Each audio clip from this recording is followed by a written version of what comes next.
noche en que Frankenstein leyó El Quijote de Santiago Posteguillo. ¿Leyó Frankenstein alguna vez El Quijote? Vayamos paso a paso. Era el verano de 1816.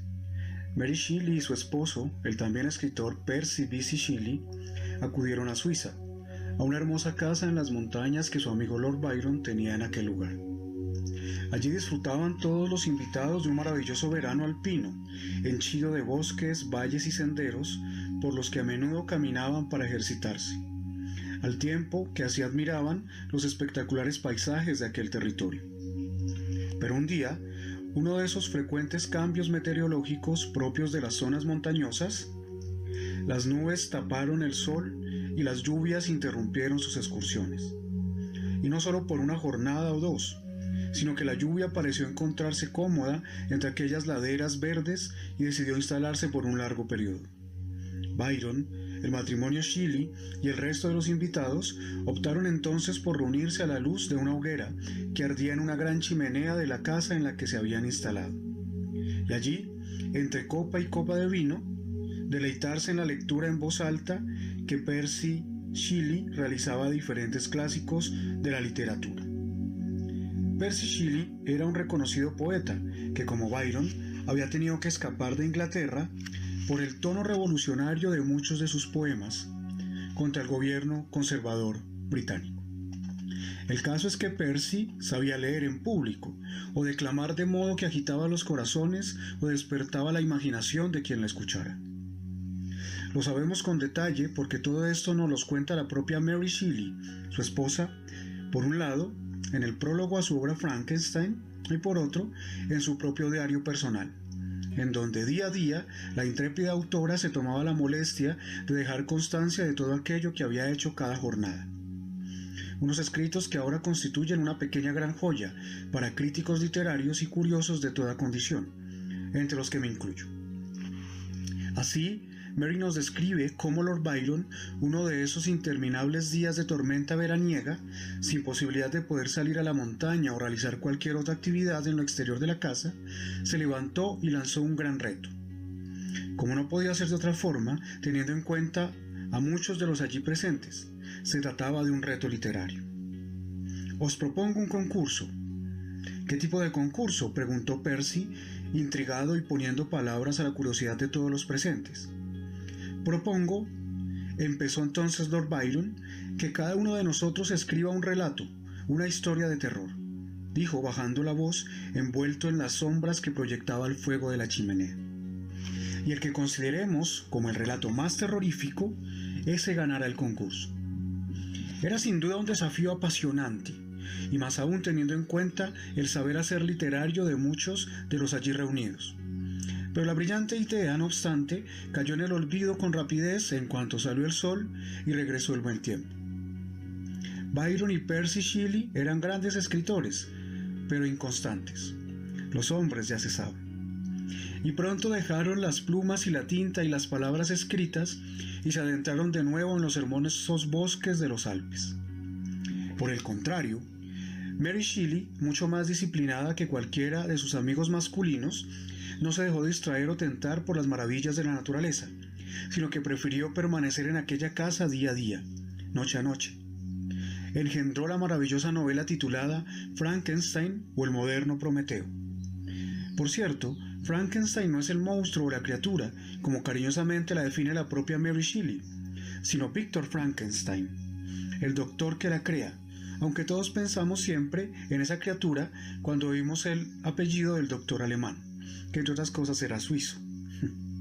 Pero lo más interesante de esta historia es que la escritora no creó esta novela desde la nada absoluta, sino imbuida por esos espacios montañosos que la rodeaban. Y muchas montañas y frío nieve hay sin duda en el libro que escribió, que abre con un viaje a una región polar. Y también influida de una u otra forma por las maravillosas lecturas que su esposo Percy seguía haciendo por las noches junto a la chimenea de grandes clásicos de la literatura. Así lo recoge Mary Shelley en su diario en la entrada del 7 de octubre de 1816. Percy Le Courtier y Clarendon escribió: Percy lee Don Quijote por la noche. Y así siguió su marido leyendo cada noche durante todo un mes eterno e inolvidable para la historia de la literatura universal, en el que Mary escribía su gran novela. Hasta que el 7 de noviembre Mary anota en su diario: escribir. Percy lee Montaigne por la mañana y termina la lectura de Don Quijote por la noche. Mary Shelley se enamoró de la literatura mediterránea, y en particular de Cervantes, ya fuera por la pasión con la que Percy leyó aquella traducción del Quijote, o por sus largas estancias en países de Europa del Sur.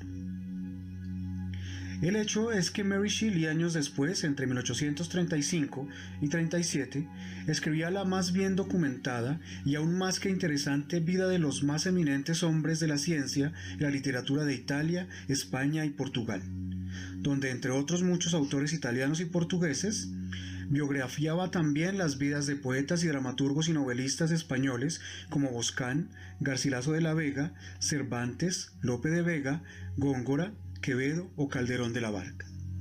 Y es que Mary Shelley hablaba no solo inglés, sino francés, italiano, portugués y hasta español. ¿Y cómo aprendió español? Muy sencillo. Obsérvese que escribo sencillo entre comillas. Tanto le gustaron el Quijote y su lectura por parte de su esposo en 1816 por su lectura, que 4 años después, en el 820, volvió a leerlo, después de haber iniciado el estudio del español, pero esta vez lo leyó directamente en castellano.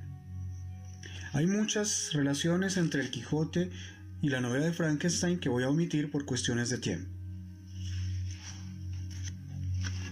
Hoy día, no obstante, no corren tiempos tan buenos para el bueno de Don Quijote. Recuerdo un abrumado una anécdota que me contaron no hace mucho. En una cadena de librerías decidieron que a partir de ahora sería un programa informático el que decidiría qué libros habían de permanecer en las estanterías y cuáles no.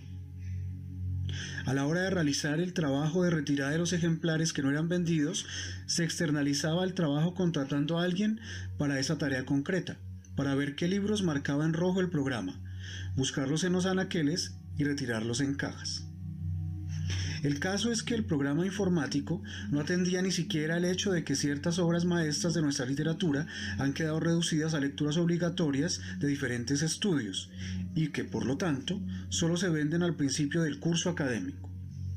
El empleado contratado en una de estas librerías realizaba con eficacia su trabajo, cuando una de las libreras, algo veterana en estas lides, le detuvo un instante y le dijo: «Disculpa, pero este libro no lo retires, por favor».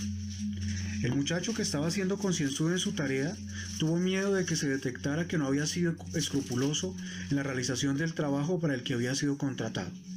Y con el libro en cuestión aún en la mano argumentó: «Es que el título de este libro viene marcado en rojo en el programa». La veterana librera suspiró. «Ya, bueno, no importa. Yo asumo la responsabilidad». Y con cuidado tomó el volumen, que el muchacho solo se dio con el ceño fruncido y claras muestras de enojo en su rostro. Como imaginarán, el libro en disputa no era otro que un ejemplar del Quijote. Conclusión.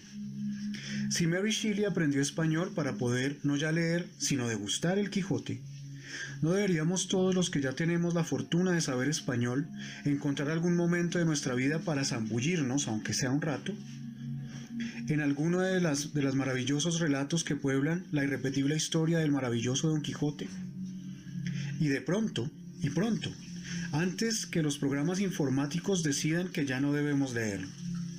O, para ser más justo, antes de que quienes programan los programas decidan que ya no debemos leer. Muchas gracias. Hasta pronto.